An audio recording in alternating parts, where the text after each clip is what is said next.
to just explain, I am on the board. I'm one of the founding members of the Tampa Independent Business Alliance. It gets called a lot of different things, but TIBA, Tampa Independent Business Alliance.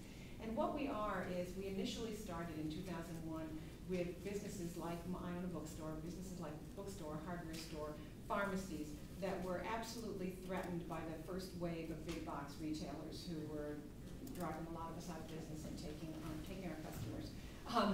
And then what happened was very, very quickly, we started having people join who were massage therapists, or had white tablecloth restaurants, or any other kind of business, because what was happening is that the whole chain and franchise concept was just really blossoming and getting into industries and areas no one ever thought of before.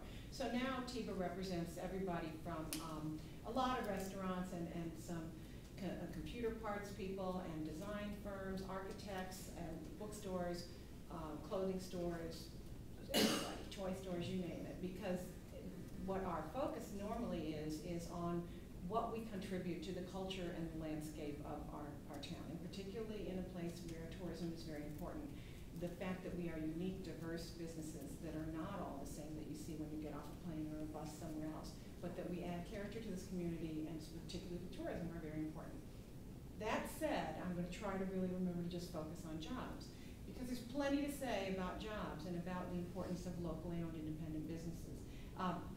Depending on how you define small businesses and who you listen to, everyone agrees that between 70 and 90% of the jobs in this country traditionally are in small businesses. Now, my business is really small. We have 4 part-time employees, but small business, I know the Small Business Administration, the federal agency, I think they define it as under 100 employees or something like that. At any rate, there are different ways of defining it, but they aren't. We're not talking about national chains and big boxes. We're talking about businesses that are more homegrown and more manageable and more human scaled, I like to say. What I mentioned before, the real point that I want to make today, and if anybody can take just one thing away, is that every single one of us has some very, very important ability to affect our local economy. And the way that we can do that, no matter what, if you don't have a job to offer or you don't have a job, no matter what you're doing, each one of us every day spends somewhere. If it's whether it's our teenagers buying hamburgers, or whether it's us, buying new shoes, or whatever it is that we're spending money on. In our choices of spending, we affect the local economy in a huge, huge, substantial way.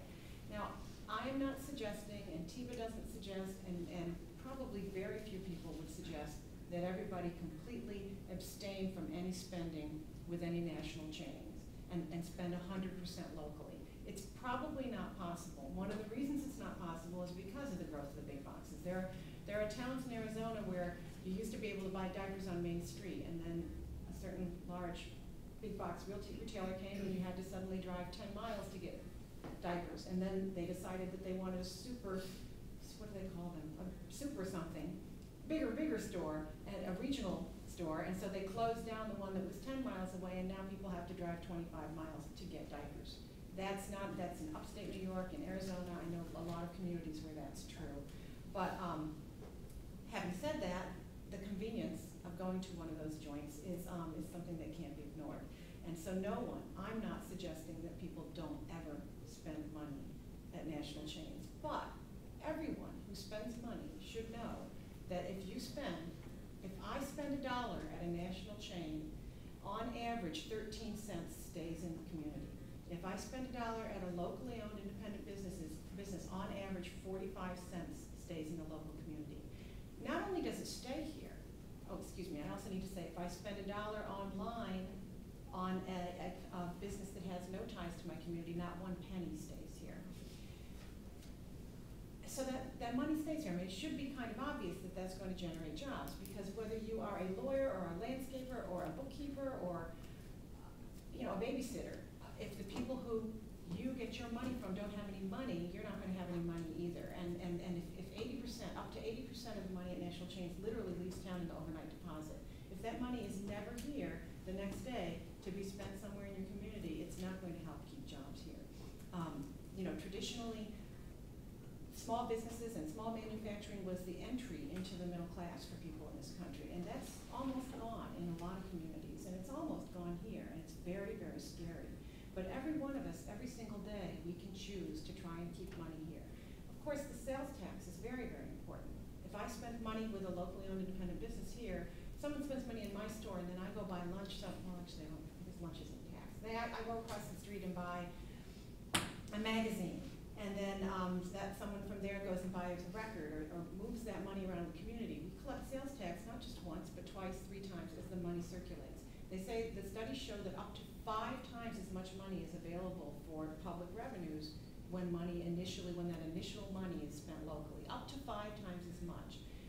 On a given average November day in this county, that is between $17 and $19 million difference. The reason I know the average November is because we do a promotion, a campaign in about holiday spending. So I've done the math for an average November day. I haven't done it for the whole year.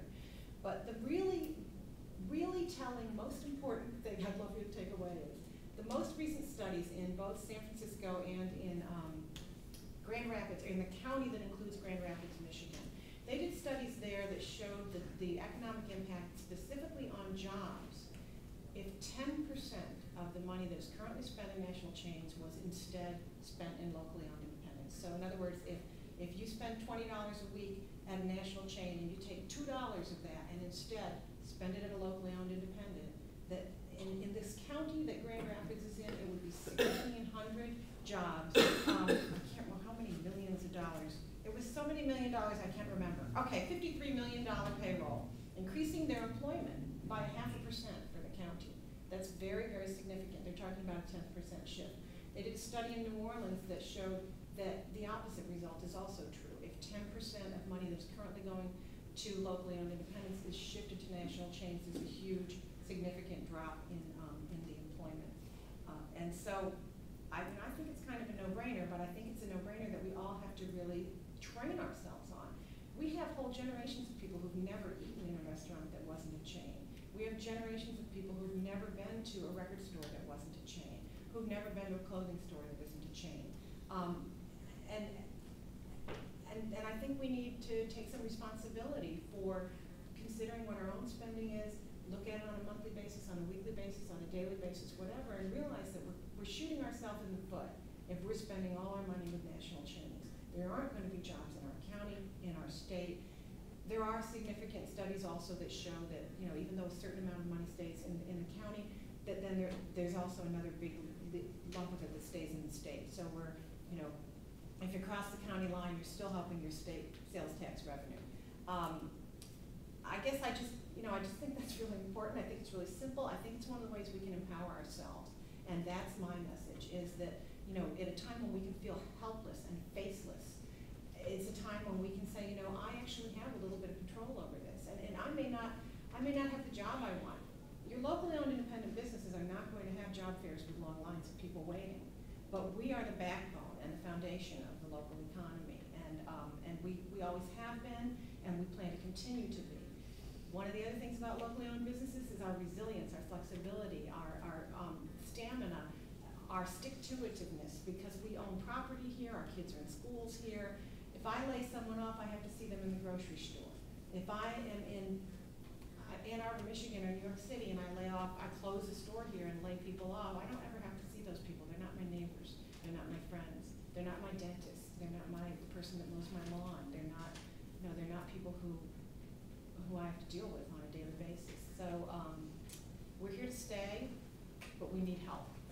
And our help is your help, because we're all in this together. It's one big community, and I probably went longer than I was supposed to, but I hope that